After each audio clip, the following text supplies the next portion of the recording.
Bienvenue, devant moi se trouve le Xiaomi Redmi Book 14 et dans cette vidéo, je vais vous expliquer les touches de fonction de votre appareil.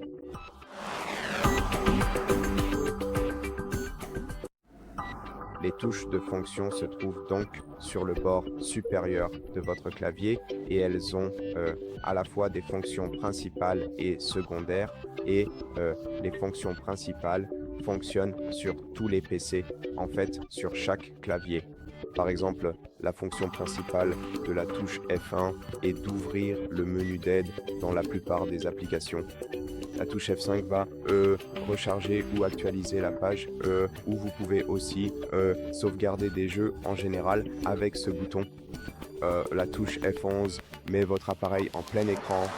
F12 ouvre les outils de développement dans votre navigateur et il existe de nombreuses autres fonctions pour toutes ces touches, mais en général, votre ordinateur portable a une liste spécifique de fonctions attribuées à chaque touche séparément.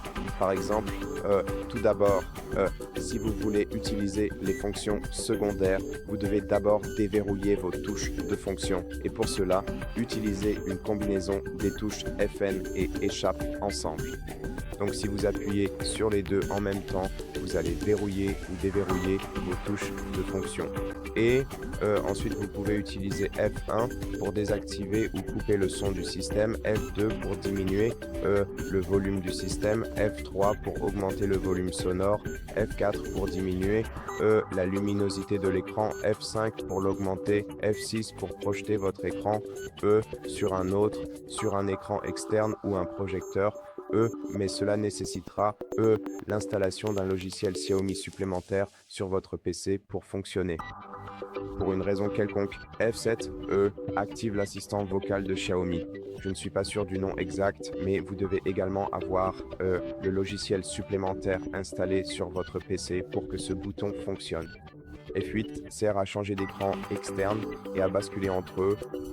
Et tout comme ces deux boutons, il nécessite aussi que certains logiciels soient installés. F9 devrait également ouvrir les paramètres. Et tout comme les trois boutons précédents, il nécessite que le logiciel soit installé. Maintenant, F10 ne nécessite aucun logiciel et il change simplement le niveau du rétroéclairage de votre clavier. Donc il peut désactiver le rétroéclairage. Vous pouvez l'augmenter un peu et vous pouvez le rendre très lumineux en fait. Donc c'est pour changer le rétroéclairage de votre clavier. F11 est un bouton d'impression d'écran. F12 sert à activer le mode insertion lorsque vous tapez.